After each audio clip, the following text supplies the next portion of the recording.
दोस्तों, अभी तक आपने एक नागिन को ही अपने नाग के मरने का बदला लेते हुए देखा होगा, क्योंकि कहा जाता है कि नागिन एक क्षण भी अपने नाग के बिना नहीं रह पाती।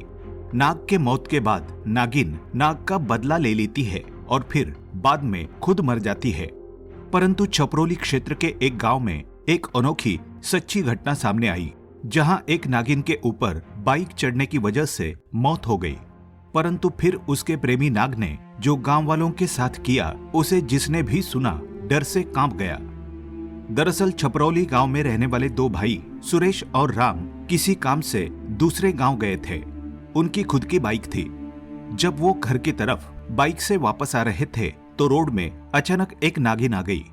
क्योंकि बाइक स्पीड में थी तो पता ही नहीं चला कि कब नागिन गाड़ी के नीचे आ गई।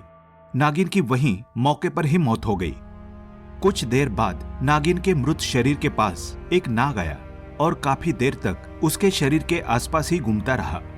दोनों भाइयों को पता ही नहीं चला कि उन्होंने एक नागिन को मार डाला है।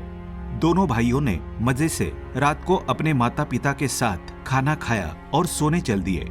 परंतु आधी रात को एक नाग खिड़की के रास्ते आया और सुरेश को उसने डस लिया।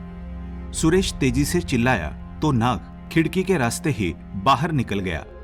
सुरेश के माता पिता और भाई राम ने जब सुरेश को देखा तो वे डरकर रोने लगे। सुरेश का पूरा शरीर नीला था और मुख में झाग निकल रहा था। अपने भाई को बचाने के लिए राम तुरंत बाइक लेकर गया और पास के ही प्रसिद्ध सपेरे को घर ले आया। सपेरा जानकार था। उसने तुरंत सुरेश के शरीर को देखकर ये बता दिया कि इसको एक नाग ने काटा है।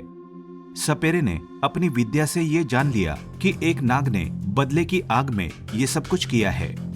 वो सपेरा राम और उसके माता पिता को बोलता है कि आपका ये लड़का सुरेश तो कब का शरीर त्याग चुका है, अब किसी भी हालत में इसे जिंदा नहीं किया जा सकता। परंतु आपके दूसरे बेटे राम को भी जान का बड़ा खतरा है, क्योंकि इन्होंने एक नागिन की हत्या करी है। उसका नाग आपके दोनों बेटों को मारना चाहता है और एक को मारने में वो सफल भी हो गया है। अब अगर आपने अपने दूसरे बेटे राम को बचाने के लिए कुछ नहीं किया तो इसके भी प्राण चले जाएंगे। आपको आज ही मेरे साथ अभी शिव मंदिर चलना होगा, क्योंकि नाग आपके बेटे को मारने के लिए आसपास ही कहीं छुपा है और मौके की तलाश में है, और केवल महादेव ही अब आपके बेटे को बचा सकते हैं। ये सब सुन के राम के माता पिता के तो होश ही उड़ गए। अभी एक जवान बेटा मरा और दूसरे बेटे के प्राणों का खतरा। उन्होंने वैसा ही किया जैसा उस सपेरे ने कहा। वे शिव मंदिर पहुंचे। सपेरे ने राम से कहा कि महामृत्युंजय मंत्र का जोर जोर से 108 बार तुम्हें जप करना है, तथा खुद राम के माँ बाप के साथ शिव मंदिर में ही कहीं छुप गया। भगवान शिव की प्रतिमा के सामने राम महामृत्युंजय मंत्र का जाप जोरों से करने लगा। तभी शिव मंदिर पर वो नाग राम को मारने आ गया। जैसे ही वो राम को डसने वाला था, अचानक तेजी से बिजली कड़कती है और नाग के पूरे शरीर में आग लग जाती है और वो वहीं भस्म हो जाता है।